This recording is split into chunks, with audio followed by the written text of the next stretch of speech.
Hello and welcome to the Valley Urban Farm.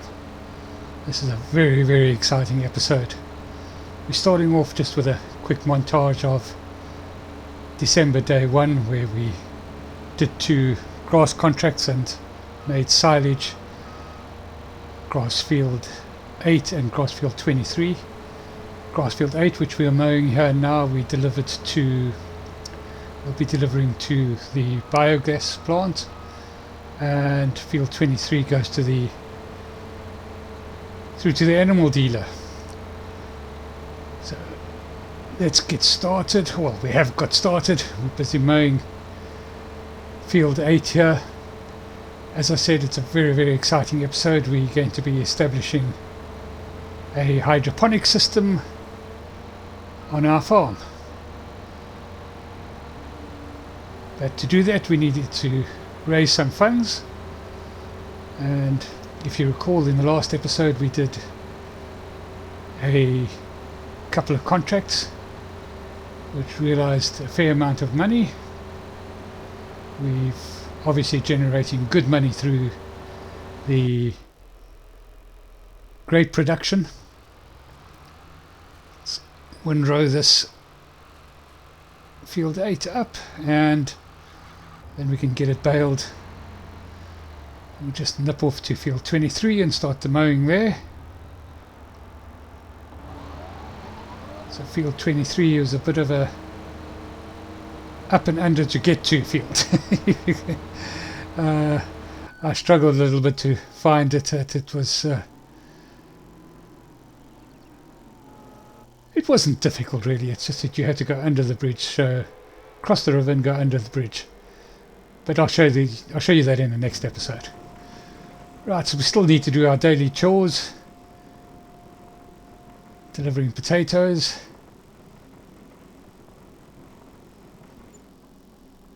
About 7 grand made there, no problem at all.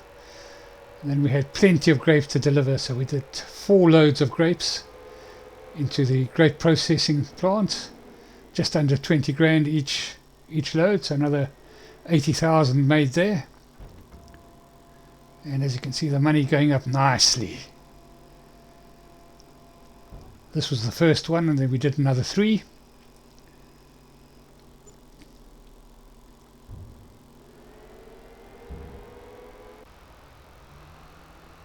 I'm just doing the baling and wrapping on field 8. So we did that. We were starting to get well into the night, so we actually worked into the early hours of the morning to get this all done, so we could be ready for the events of day 2. Luckily it's silage, so we had the white wrapping of the silage was very easy to identify in the lights, so had no problem picking them up, and I'm pretty confident we didn't leave any on the field. So we delivered this to the biogas plant, and we made around about 20 grand extra on the about 10 grand, sorry, on the delivery of the extra bales from field 8. This is the first load of silage from field 23 going into the animal dealer.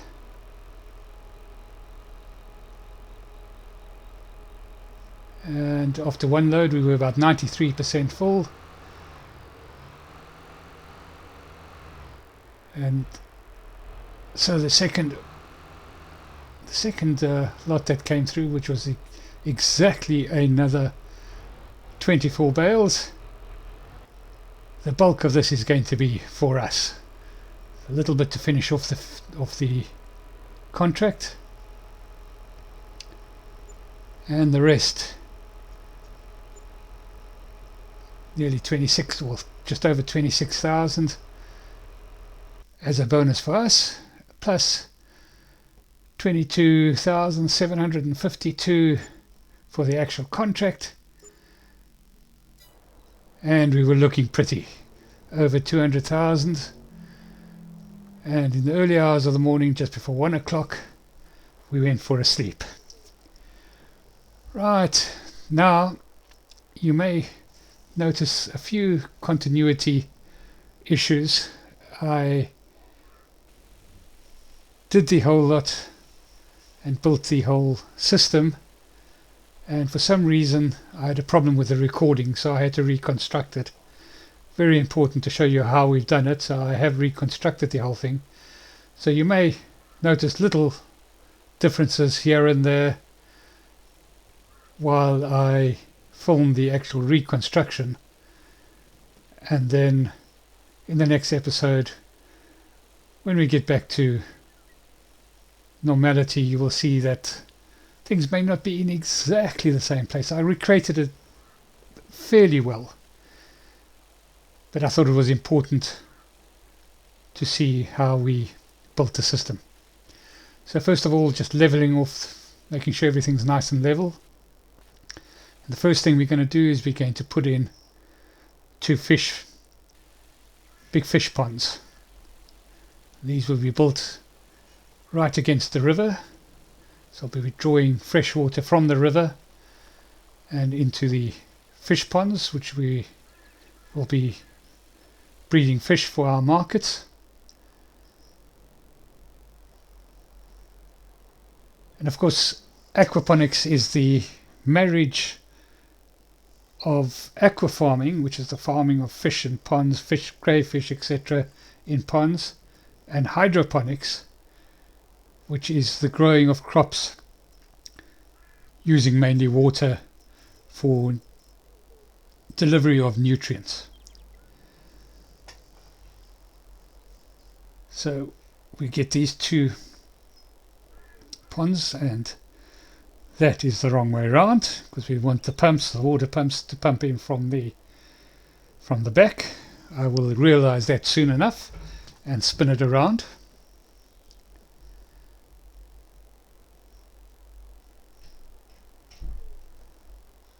Right, so basically we bring in the fresh water from the river. The fish then are fed and breed and multiply, etc., eat and poop and everything like that in the ponds. That water then goes through a biofilter, and bacteria is added to convert the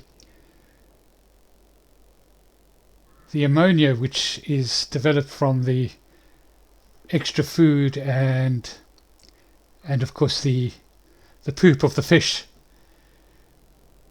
and that ultimately becomes toxic for the fish, and that's why you have to filter the water all the time.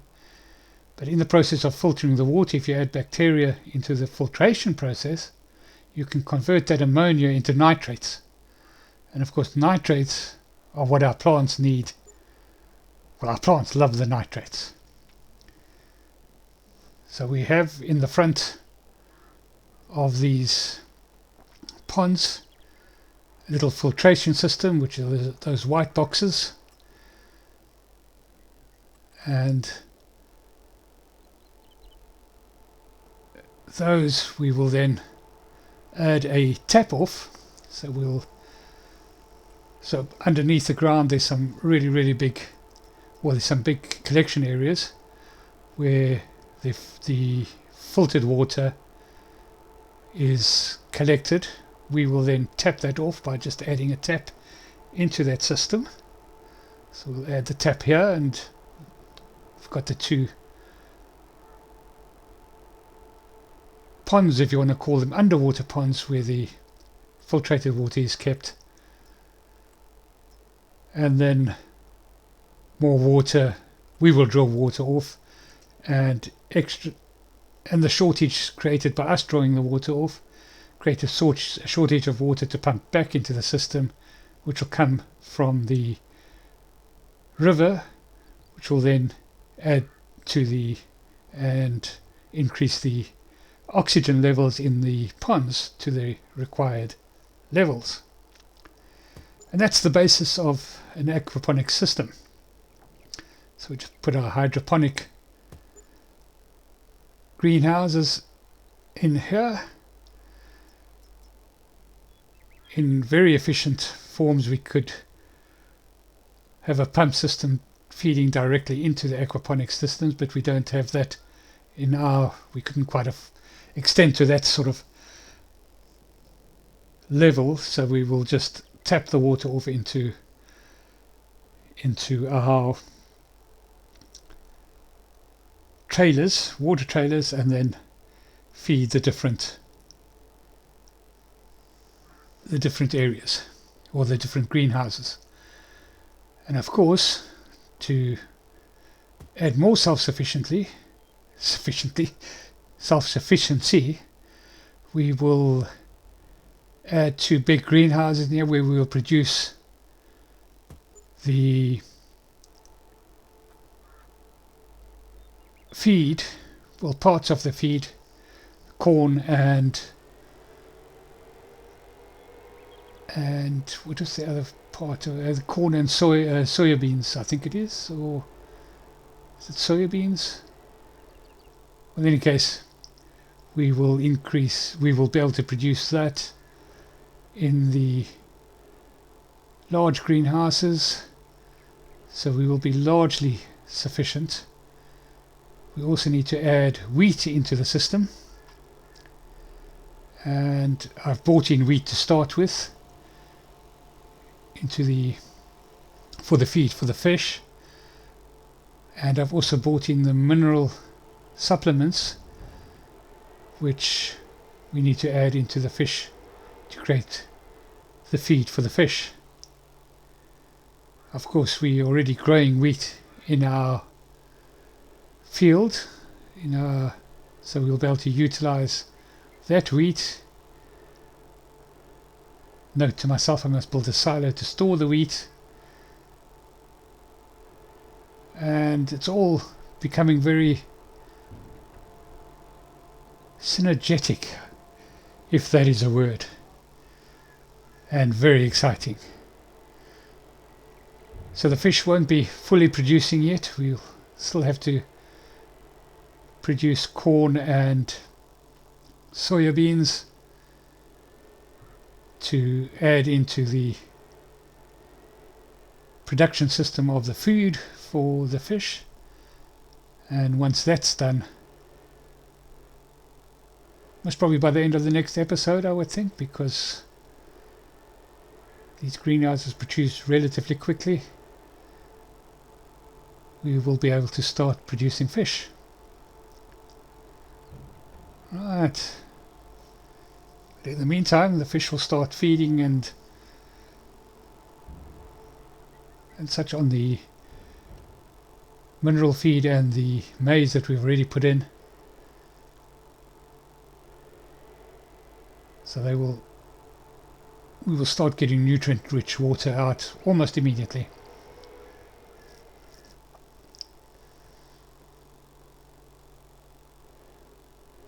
In event, even if it's not as nutritious to start with, we have got liquid fertilizer added into our greenhouses to supplement the nitrates which are not coming from the water. So of course the limitations that I have with the system is that I have to put the liquid fertilizer into the greenhouses, to the hydroponic greenhouses, which is just a fact of life. But yeah, we'll just use our imagination that we're not using a huge amount of that. Maybe what I'll do is I'll just plop down a little government subsidy thing just to balance off the expenses of the liquid fertilizer that we have to put in. I think that's a good idea. That's probably a good balance, because really we're getting the nitrates from the water now.